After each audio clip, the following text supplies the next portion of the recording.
confidence is the cheapest form of stimulus, and I think governments need to recognize that fairness and inequality and sharing the benefits of growth more widely are crucial issues going forward, but they need to do it without invoking a politics of envy that can be very debilitating to business investment.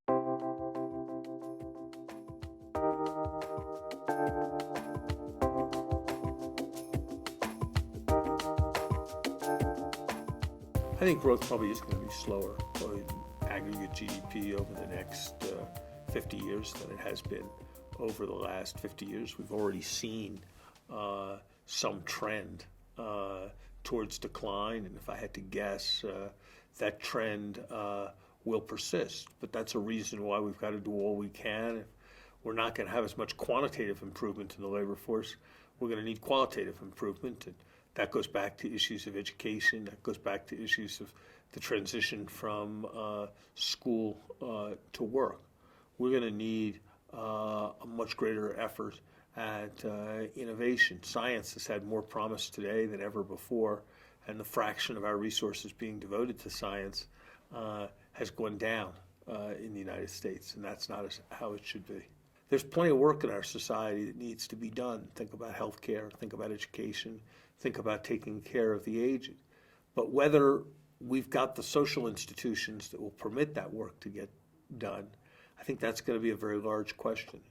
We're going to have to think in very fundamental ways about how our society changes in response to these technologies, just as we have seen our society change in very fundamental ways because of what came about in the Industrial Revolution.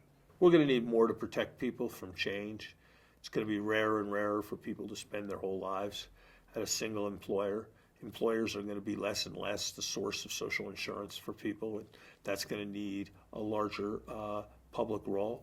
We're probably going to need a larger public role to accommodate the fact that more of our economy is going to be in health and education than has been the case traditionally.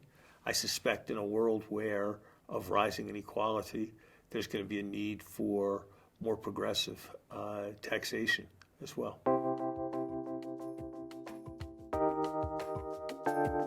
We need to focus on raising the demand for capital and stimulating investment. That means more public sector infrastructure. For a moment when we can borrow money in the long term at well below 2% in a currency we print ourselves is not the right time to fix Kennedy Airport. I don't know when that moment will ever come.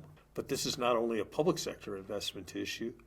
Taking oil around in trains is a 20th century technology and not the last third of the 20th century.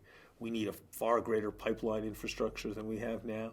We need a much more satisfactory broadband architecture than we have now. We need a commitment to investment on a large scale.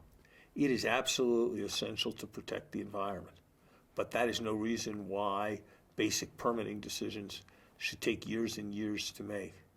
We need to recognize that there's a great deal that needs to be regulated in the financial sector. And there are important problems that have not been resolved in the financial sector. But even as there are important problems that aren't resolved in the financial sector, what we need to do is make there be a more satisfactory flow of credit for housing.